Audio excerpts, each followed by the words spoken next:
By my count, it's 22 people. Is that the same number that you have? That's approximately it. Welcome to Watch Mojo, and today we're looking at chilling interviews where killers on death row gave insights into their minds and crimes. If they weren't actually executed, they could still be eligible, as long as they were sentenced to be. This is the first time that the state has carried out this type of execution. If I said if I wasn't concerned about that, I'd be lying. Brian Patrick Miller. Possible that you could have blacked out and done something like that to somebody and not recall? No, because I knew I had done something when that happened.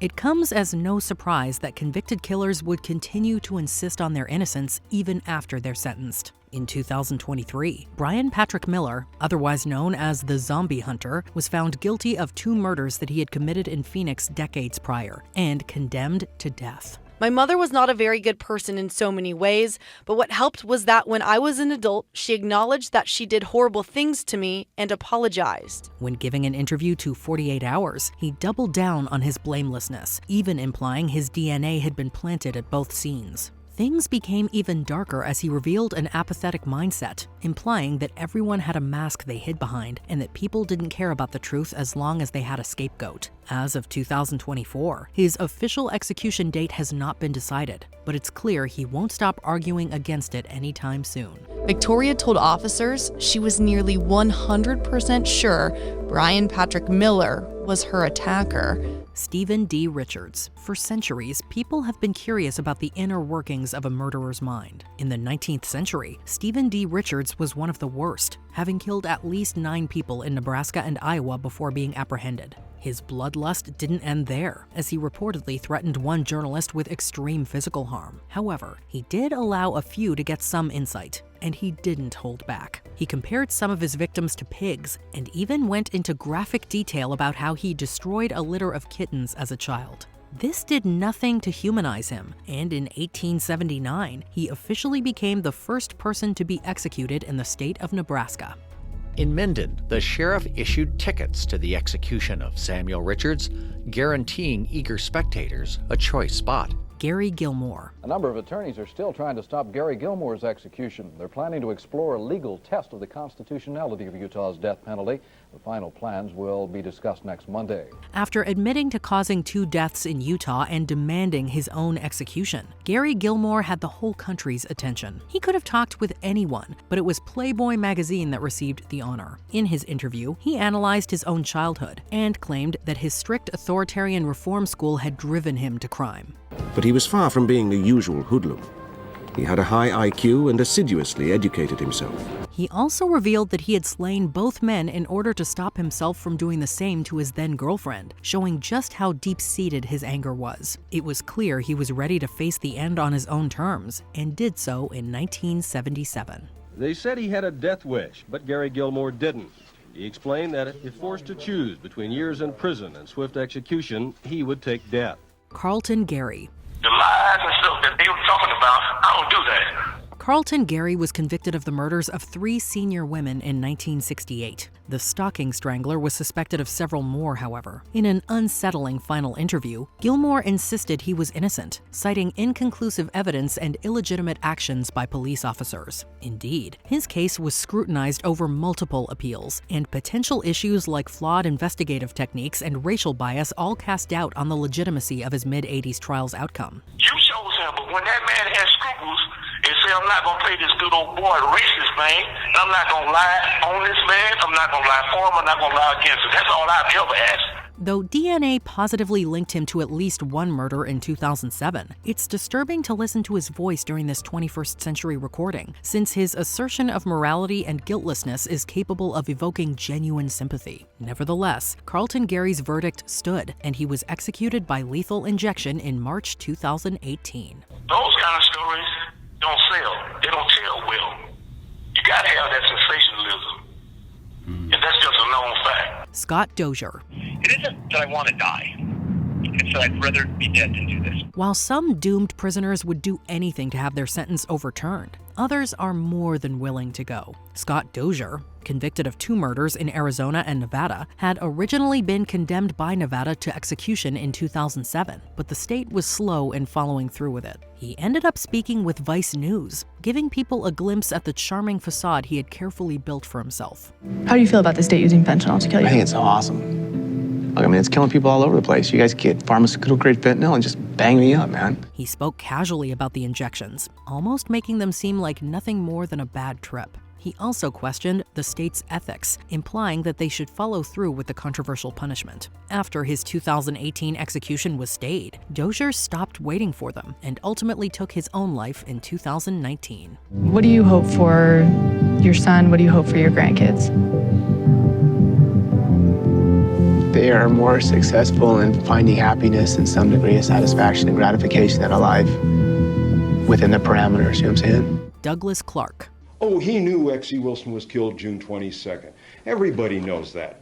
But they try to claim my knowledge of the case from the case files I got while in jail indicate I'm guilty. Someone with an accomplice during a crime spree can often muddy the waters in determining guilt. Douglas Clark, one of the Sunset Strip killers, was convicted of 6 murders in 1983 in California. He had worked with a young woman named Carol Bundy, who was only found guilty of 2 murders. Clark attempted to pin all the blame on her and continued to do so after the trial ended. We've got the proof Carol Bundy copied Ted Bundy's crimes. The LAPD, Detective Orozco, says he sees no similarities between that case and this case. In one filmed appearance, he insisted that she was the mastermind and claimed that their relationship made the authorities target him. Despite his depraved actions, he remained adamant that he was a victim as well, right up until he passed from natural causes in late 2023. If you start copycatting Ted Bundy's crimes today in Wichita, Kansas, you're immune as far as Leroy is concerned of being discovered to be a copycat killer. Timothy McVeigh. If government is the teacher, violence would be an acceptable option.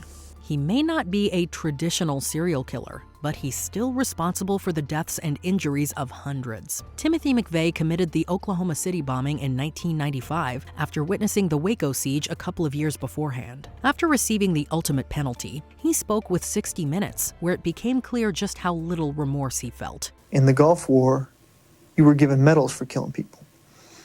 So I've faced that issue quite a few times with people that bring it up to me. He stood by his beliefs, all while questioning the government and explaining how people could voice their dissent. He even went in depth about a conversation he'd had with fellow bomber Ted Kaczynski, presenting themselves as martyrs. He remained indifferent throughout his execution in 2001, where he supposedly had a defiant look on his face the entire time, like he would do it all again if he could. In truth, from my psychological perspective, it's a little easier being on death row because you know how you're going to die. Troy Kell. I kind of took responsibility at that time that I got myself in the situation. Now deal with it. Troy Kell had been in prison in Nevada and then Utah since he was 18, following a murder he committed in 1986. As soon as he stepped inside those walls, he knew he would do anything to protect himself. His anger continued to build until 1994, when he stabbed an African-American inmate over 60 times. The race issue was used to justify the power trips, controlling the action, wanting to control the TV, the ice bucket. In a subsequent HBO documentary, he was candid about the act, making it seem as if he had no other choice. He even described it and his feelings in great detail, revealing how desensitized he was to violence. As of 2024, Kell has yet to face his ultimate consequence and is still attempting to appeal the death sentence decades later. How much longer do you expect to be alive? I don't know. I can't even answer that question. Lawrence Bittaker. I'm glad that he was kept alive, though, because we've learned so much, I believe, about psychopathy and sadism from him. While murderers are usually horrific, some are especially depraved. The Toolbox Killers, Lawrence Bittaker and Roy Norris, were responsible for the 1979 assault and slaughter of several teenagers in Southern California. They recorded the horrific events they put some of their victims through, which are still used today to help train new FBI agents. Why did you want to record it? I don't know. I come up with some screwy ideas. Citizens everywhere were ecstatic when they were finally caught and tried, and were even happier when Bittaker received the death penalty. While waiting for execution, he gave several interviews. In one, he described their first kidnapping in extreme detail. In others, he only expressed remorse over having been caught. After nearly 40 years, he passed away naturally, evading the final part of his punishment. So tell me, are you afraid of death? You said you had a panic attack. Yeah, I'm getting a little afraid of it lately. Arthur Gary Bishop. All right, would you rather die than life in prison? Yes. While some killers are remorseful over their actions, others are eerily detached from them. Over a period of several years, Arthur Gary Bishop assaulted and killed 5 boys in Utah, earning him a death sentence in 1984. A later documentary allowed viewers into his mind, where he went into an uncomfortable amount of detail. With Graham, it was like I had a need to dominate him or exploit him or to possess him, if you will. He described his mindset during his first homicide and how the fear of being sent to prison with a charge regarding underage victims made him want to escalate his actions. He also explained how he constantly shoved his emotions down to the point where he claimed he couldn't feel anything anymore. Unlike others, he only had to wait a few years before being executed, swiftly bringing justice to his victims' families. Troy Ward, I kidnapped and killed. Michael Bruce Ross. Over the course of 3 years in the early 1980s, Michael Bruce Ross claimed the lives of 8 girls and women in Connecticut and New York.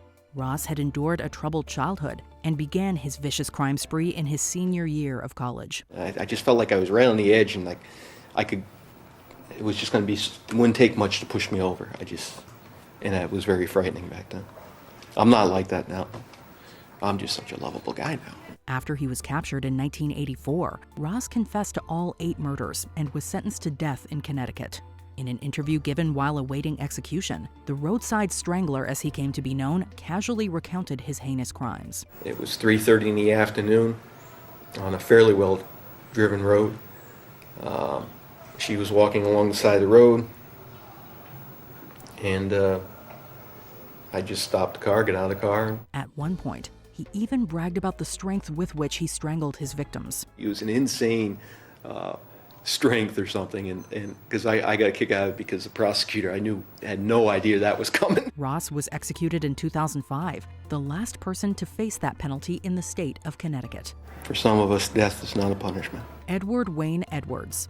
Right from his childhood, Edward Wayne Edwards lived a life of crime, even once appearing on the FBI's 10 most wanted fugitives list. It was a female who identifies herself as April. She said, "I think my dad could be responsible for Tim and Kelly.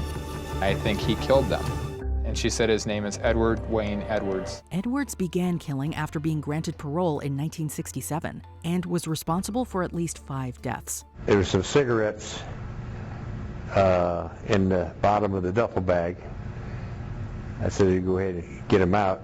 Edwards lived as a free man for decades before being arrested in 2009 and sentenced to life imprisonment for his crimes. I felt bad, but apparently not bad enough that I kept from doing it. Seeking a quick punishment, Edwards sat for an interview with the Associated Press, during which he confessed to killing his foster son, Danny Boy Edwards, for a life insurance payout.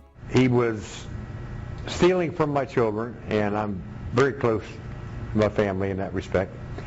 And so I just let my mind, I'm not new to crime. In 2011, Edwards was handed the death penalty for Danny's murder. However, he died of natural causes just 1 month later. Bobby Joe Long.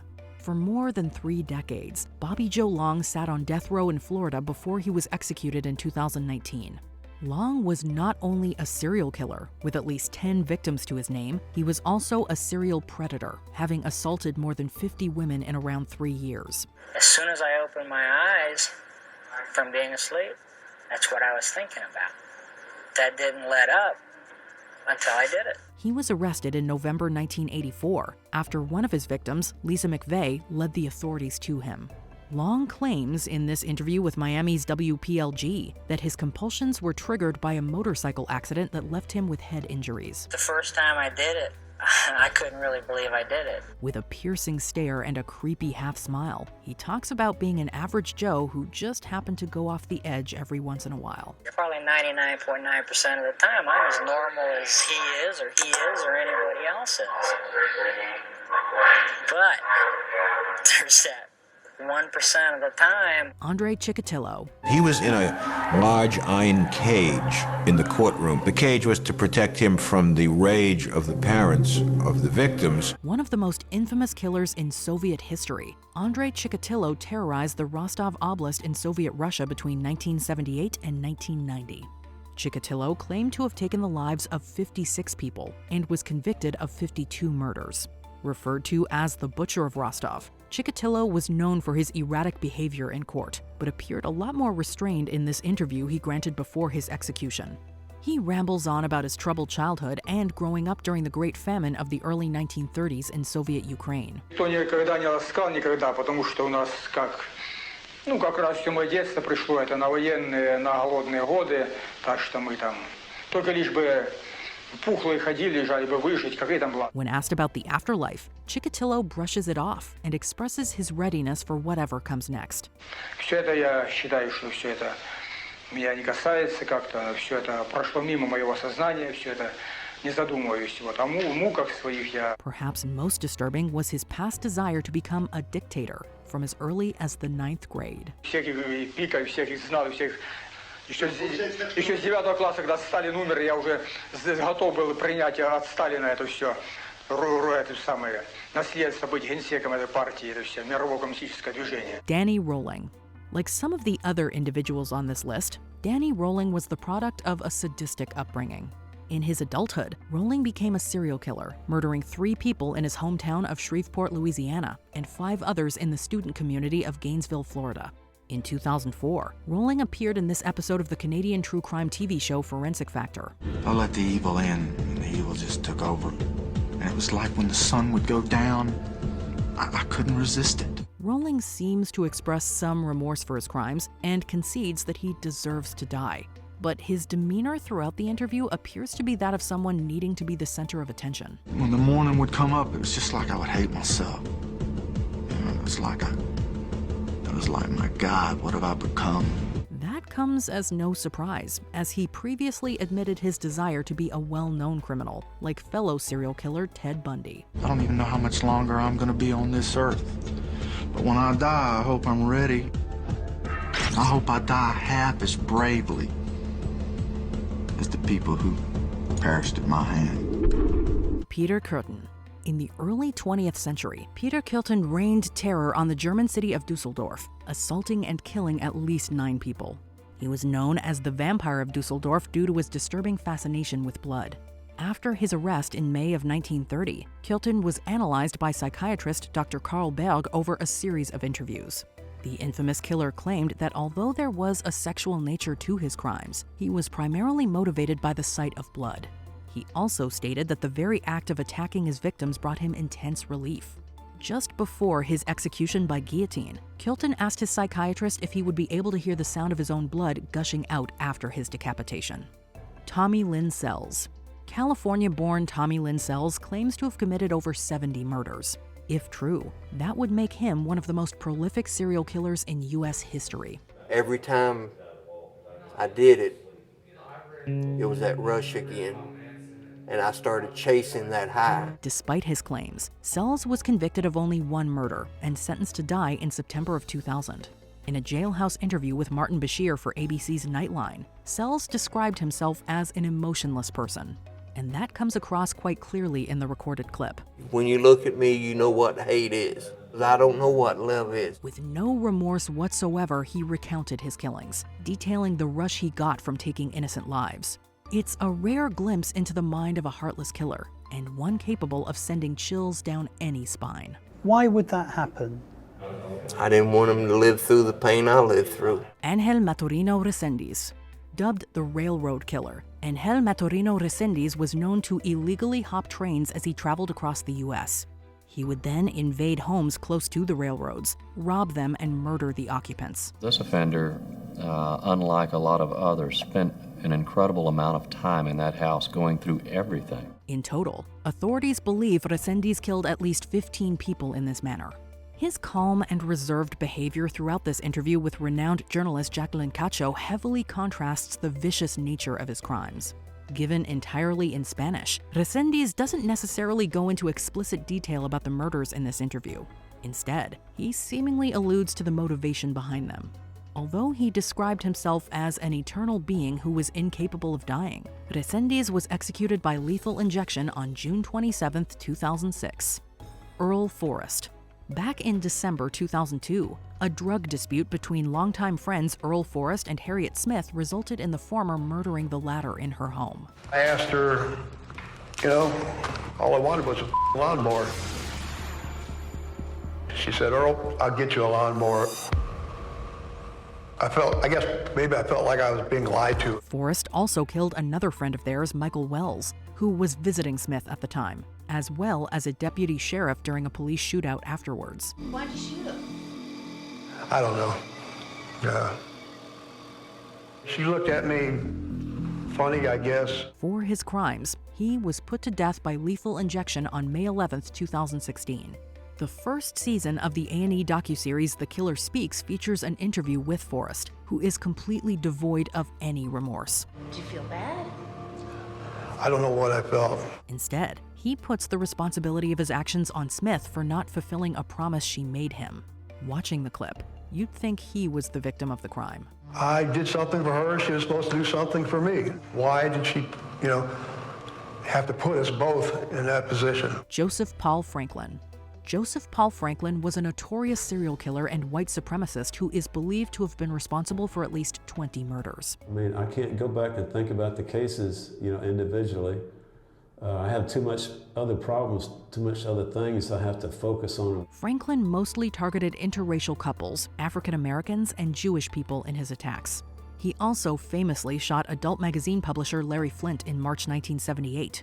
Although this interview Franklin granted to CNN before his 2013 execution provides little information about his depraved crimes, it gives some insight into his state of mind. And what was your mission? Well, to try to get a race war started. At the time of the murders, he genuinely believed that he was doing the will of God. As misguided as I was doing the will of God. I thought I was actually doing right. This is what God wanted me to do. While his mindset about that may have changed, Franklin still seems to relish in the fact that he is viewed as a hero by certain extremist groups. Do you think you're a hero to those hate groups? Well, that's what they tell me, Gary Ray Bowles.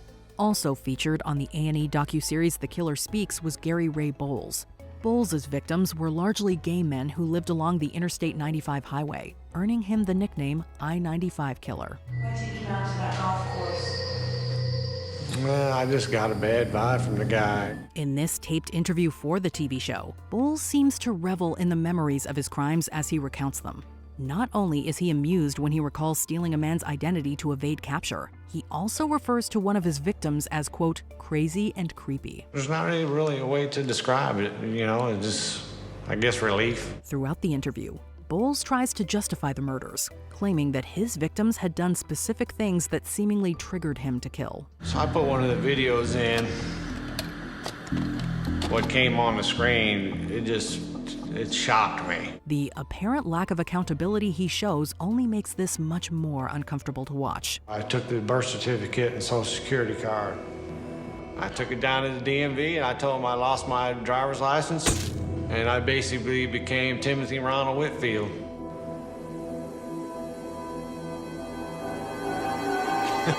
Billy Wayne Coble. Who is not going to leave this world? Aren't we all? Described by one prosecutor as having, quote, a heart full of scorpions, Billy Wayne Coble killed his estranged wife's parents and brother. Coble remained on death row in Texas for nearly 30 years before he was executed by lethal injection in February of 2019. In the days leading up to his capital punishment, Coble sat down with Susanna Reid for his final interview. To you, it matters. To some people, it matters. To me, it really no longer matters.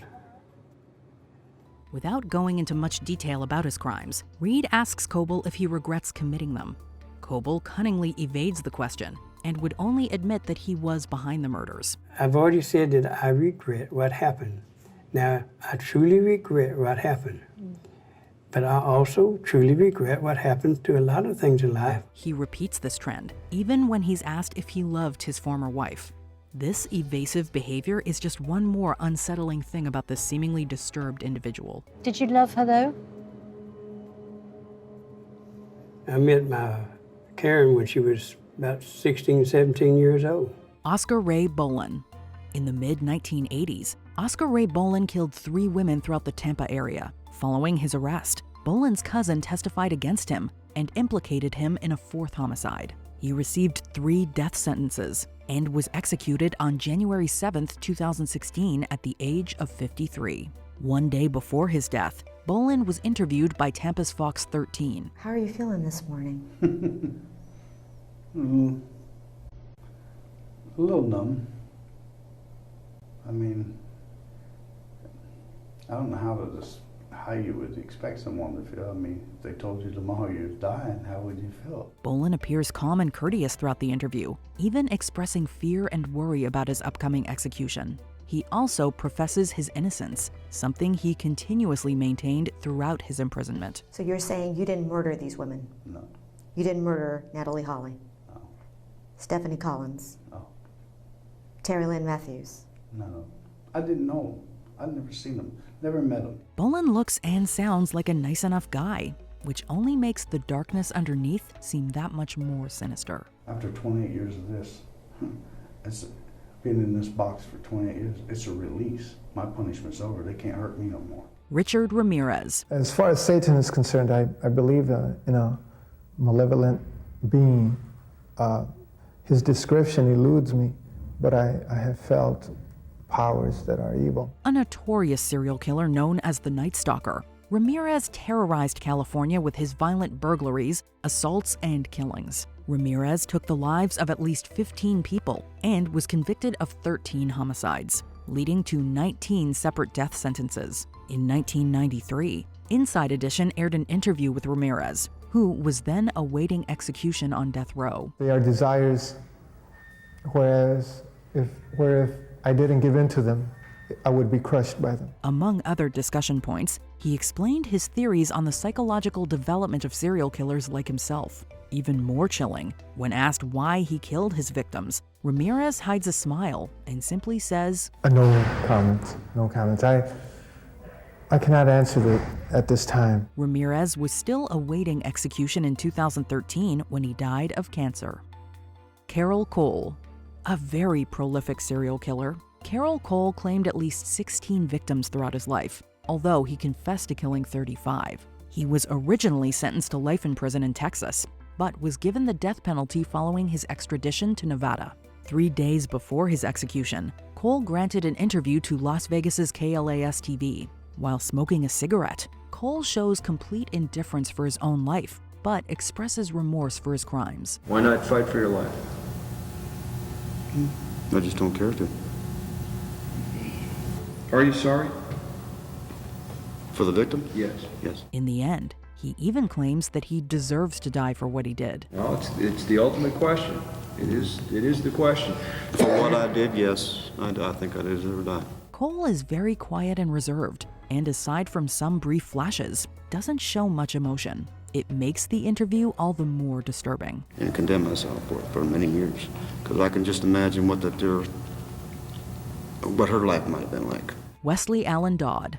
On January 5th, 1993, Wesley Allen Dodd was executed by hanging, making him the first American criminal to be legally hanged in nearly 30 years. Between September and November of 1989, Dodd assaulted and killed 3. Leading to his moniker, the Vancouver Child Killer. Dodd's final interview is absolutely bone-chilling. With complete confidence, Dodd states that he would kill again if set free, and that he, quote, liked what he did. I've done it before, and at the time I liked it. He also claims that his execution would make a great example for future criminals. Throughout his interview, Dodd proves that he was fully self-aware, and a self-aware killer is a very scary thing. Do you look forward to dying? In a way, yeah. I think it'd be a relief. I don't have to think about all these things anymore. And I know that's the only way I can guarantee I'm not going to hurt anybody else. Velma Barfield. The first woman to be lethally injected, Velma Barfield killed 6 people between 1969 and 1978. She was convicted for just one homicide, that of her boyfriend, Roland Stewart Taylor. However, it was enough to ensure a death sentence, and Barfield was executed on November 2, 1984. Her interview with Raleigh's WBTV shows a woman in pain rather than one who causes it. She seemingly attempts to garner sympathy by speaking about her isolation in prison and her years-long battle with drugs. The last 10 years was just like that. Years of a drug nightmare. She also credits God for getting her through the trials and tribulations of prison life. Living in prison every day is a struggle, even at its best. And I know that without him and his strength that has sustained me, I couldn't have made it even thus far. While Barfield apologizes for her crimes, most of the interview is about her, and it may rub many viewers the wrong way. Today, if it were possible, I wish that I could take every bit of hurt on myself. John Wayne Gacy. Known widely as the Killer Clown, John Wayne Gacy claimed at least 33 lives inside his suburban Chicago home. At the time, Gacy set an American record for the most homicide convictions. In 1992, he spoke with Walter Jacobson of CBS 2 Chicago as part of a television event. In a rather shocking and unnerving turn of events, Gacy played innocent. If they want to be convinced they're brainwashed into what they believe, then fine, then go ahead and kill me. But vengeance is mine, saith the Lord, because you will have executed somebody that didn't commit the crime. He even claimed that he took a, quote, truth serum, and that proved his innocence. I've taken 3.5 hours of truth serum. And under sodium amytal, the maximum amount that I could have, it shows that I have no knowledge of the crime whatsoever. Like Barfield, Gacy also plays the sympathy card, portraying himself as a loving family man. I've always looked after my children, even now. Yet sometimes the veneer slips, and Jacobson is quick to notice the scheming man underneath. It's all quite eerie and probably not at all what viewers were expecting. Ted Bundy. On January 23, 1989, Ted Bundy, perhaps the most notorious serial killer in American history, was visited by a psychologist named James Dobson, and it showcases his well-publicized powers of manipulation. Bundy appears clean and well-dressed, offering a friendly next-door neighbor vibe. What's going through my mind right now is to use the minutes and hours that I have left as fruitfully as possible and see what happens. He's charismatic, charming, and well-spoken. Not at all what one would expect from a serial killer. Finally, he latches on to Dobson's evangelical beliefs, blaming both the adult film industry and violence in the media for his crimes. This kind of literature contributed and helped mold and shape the kinds of violent behavior. It fueled your fantasies, didn't it? Well, in the beginning, it fuels this kind of thought process. Biographers and historians argue that this is a prime example of classic Bundy subterfuge. Knowing that, the footage comes across as deeply ominous and foreboding. The term psychopath is often bandied around too often, but in this case, many agree that the term fits. I couldn't control it anymore, that these barriers that I had learned as a child, that had been instilled in me, were not enough to hold me back with respect to seeking out and harming somebody. Before we continue, be sure to subscribe to our channel and ring the bell to get notified about our latest videos. You have the option to be notified for occasional videos or all of them. If you're on your phone, make sure you go into your settings and switch on notifications.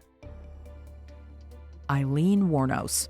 The final interview with Eileen Wuornos is the complete antithesis of Ted Bundy's. Wuornos shot and killed 7 men in a span of 1 year, and while she claimed self-defense, she was found guilty of 6 homicides and sentenced to death. Wuornos' final interview is deeply troubling. But you're okay now.